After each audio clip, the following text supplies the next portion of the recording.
The Scent of Sherlock, a Sherlock BBC fanfic by heeroluva. Read by Sister of War.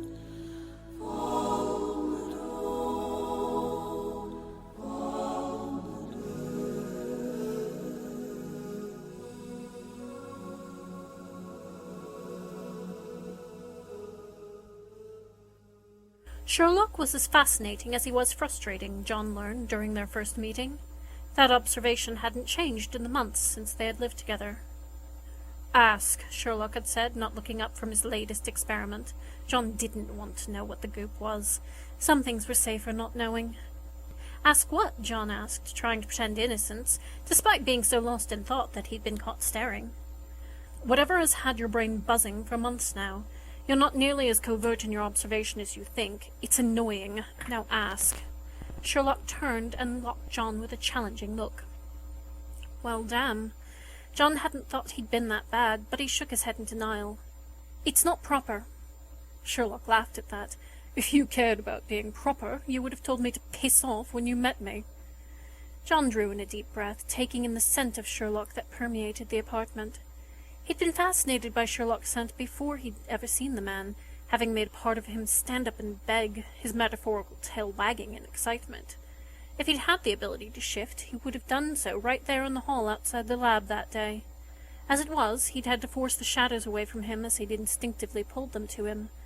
He knew the scent of all manner of fae and magical creatures, and could identify most originating from Europe, Northern Africa, and Western Asia.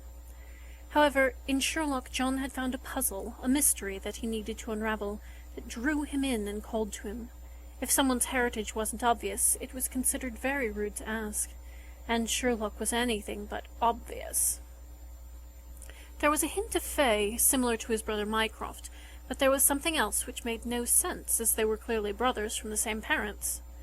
While it wasn't unheard of for traits to unexpectedly appear generations later, there was always a hint of them in other blood relatives.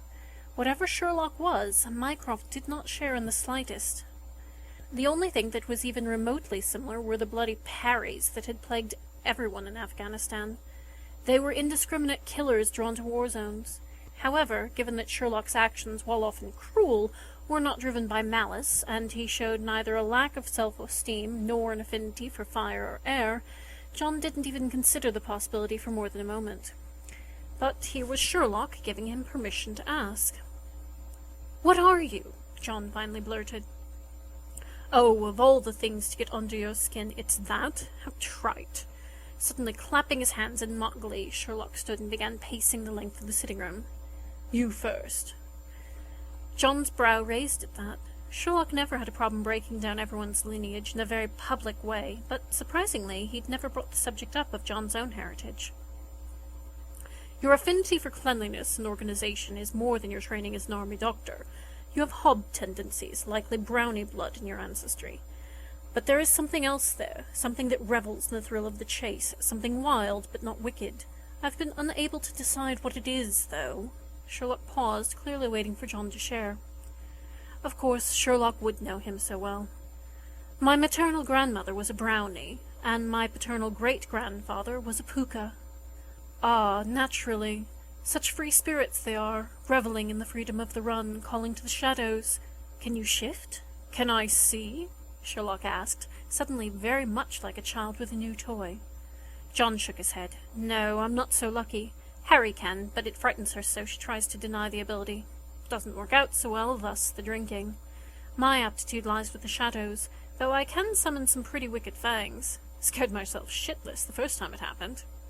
"Let me see," Sherlock ordered, stopping his movement in front of John.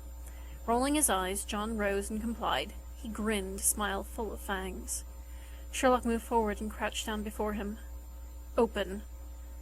John shot Sherlock the "seriously" look, but Sherlock was fully engrossed with his mouth and didn't seem to notice, so John obeyed with an exasperated sigh.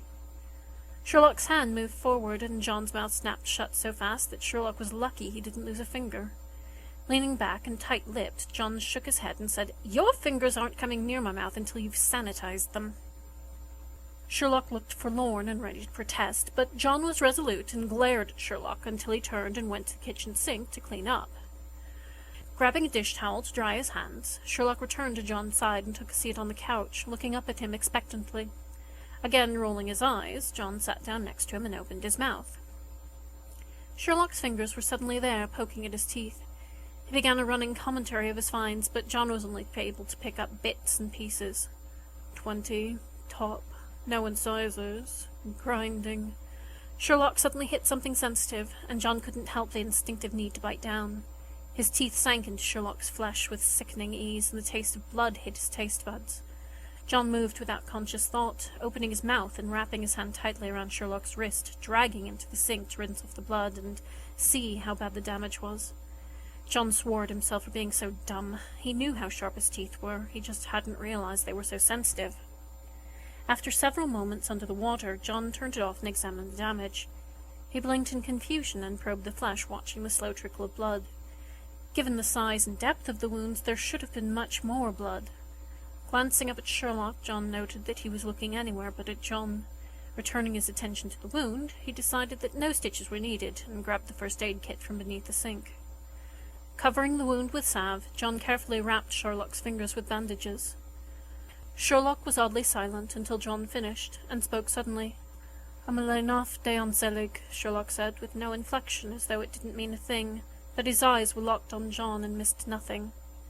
John knew he must have paled, but the world had just fallen out beneath him. Sherlock was a child of the hunt. A hunt child. John had heard stories, nightmarish tales of children that survived their encounter with a wild hunt, but they were changed, missing something. They supposedly lived on the threshold with a foot on each side, neither living nor dead. But Sherlock wasn't like that. He was very much alive. John had just seen him bleed. "Mummy was caught by the wild hunt when she was pregnant with me. While they can easily take the souls of those with mostly mortal blood, they must fight for those with magic in their blood.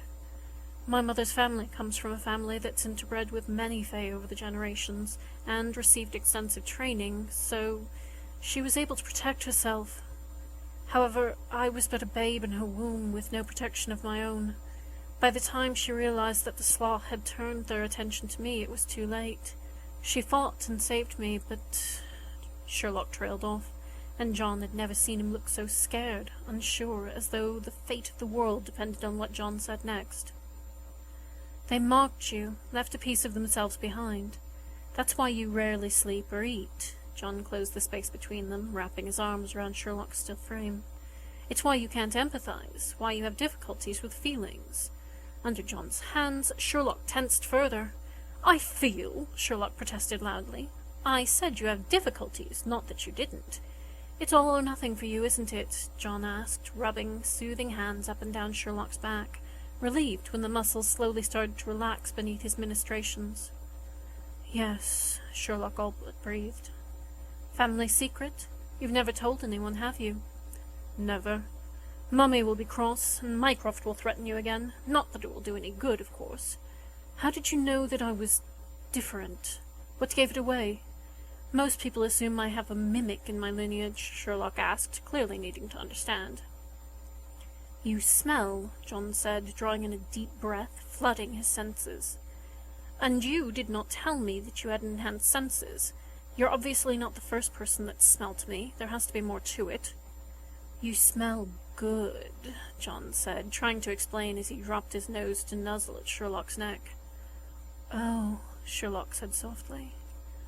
"Oh," he said again, understanding dawning in his eyes as he looked down at the top of John's head. Raising his head to meet Sherlock's eyes, John smiled. "Yes. Oh." Secure with the knowledge of Sherlock's feelings, John raised one hand to cup the back of Sherlock's head, and, not fully pleased at the novelty of being shorter than his partner, brushed his lips across Sherlock's. Slowly pulling back, John was pleased to note the truly happy grin on Sherlock's face and the dancing emotions in his eyes. The end. Author's endnotes. I manipulated some of the creatures and folklore to fit how I wanted. I created the Leanaf Deonselig, which is Gaelic for Child of the Hunt. Podfic's note. Gaelic pronunciations are thanks to Cal Bronte.